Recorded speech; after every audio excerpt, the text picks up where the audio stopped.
Je suis Vincent Glowinski, artiste plasticien vivant à Bruxelles. Éric Vanège, j'enseigne à l'Université libre de Bruxelles et à l'École de la Cambre Arts Visuels. Je fais partie également de comités qui s'occupent de réfléchir et de décider en matière d'art urbain à Bruxelles. On est là pour parler du livre Révolution du street art aux éditions CFC. Alors c'est un projet éditorial, mais avant ça c'était un projet dès le départ collectif de réflexion sur l'évolution du graffiti vers le street art à Bruxelles en particulier, mais en contrepoint avec d'autres villes du monde.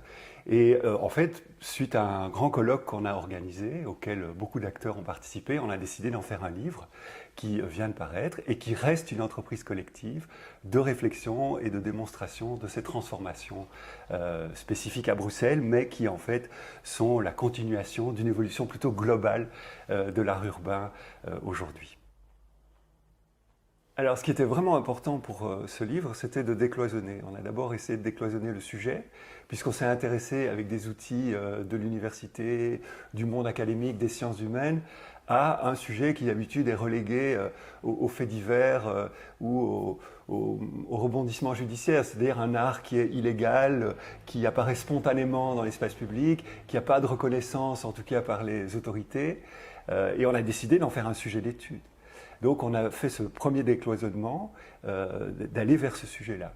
L'autre décloisonnement, c'était décloisonner les acteurs, puisqu'on a concerné à la fois des gens de l'université, mais des gens du terrain, des politiques, des gens qui s'occupent de culture, les artistes eux-mêmes évidemment, des ASBL qui sont dans la promotion de ce type d'art désormais reconnu dans la rue. Donc c'était extrêmement important de réunir des acteurs en décloisonnant le sujet et les frontières entre les personnes. Donc l'idée, c'était de réunir ce qu'on a appelé les nouveaux acteurs du street art, c'est-à-dire qu'entre des artistes qui viennent de la sphère graffiti ou pas et qui s'expriment dans la rue, dans une mouvance qu'on qualifie aujourd'hui de street art, et d'autre part, les habitants, les usagers de la ville qui découvrent ce travail dans la rue, eh bien, il y a un certain nombre d'intermédiaires qui apparaissent et qu'on appelle les nouveaux acteurs.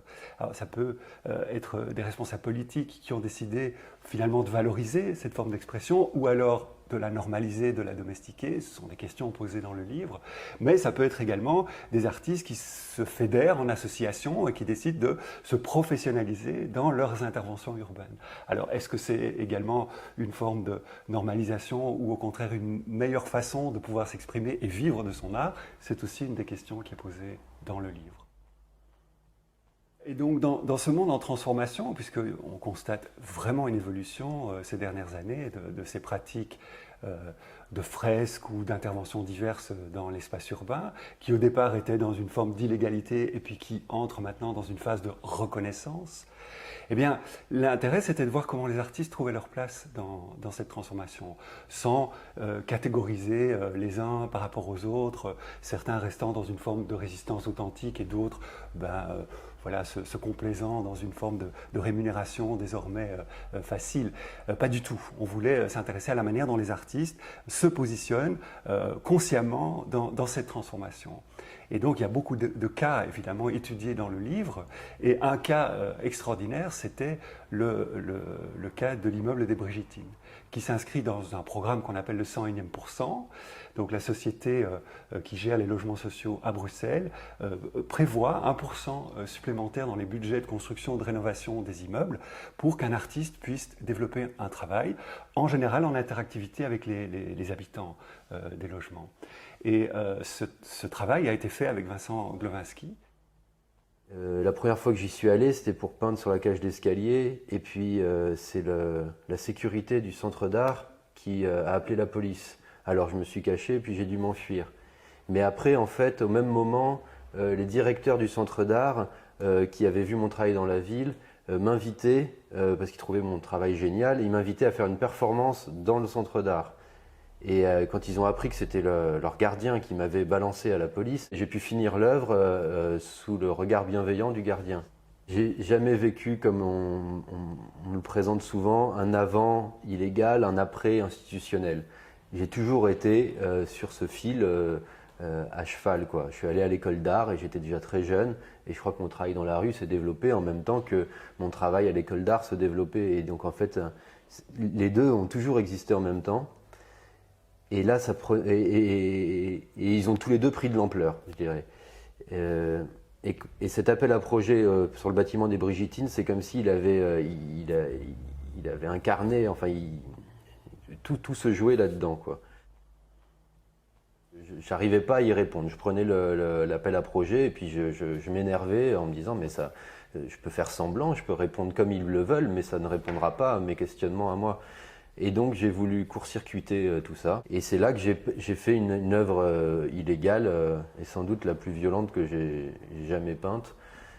Et je pense que la violence c'était la réponse aussi à cet appel à projet. J'aurais jamais peint de moi-même cette scène donc du pendu, du frère de Witt pendu et lacéré sur le mur.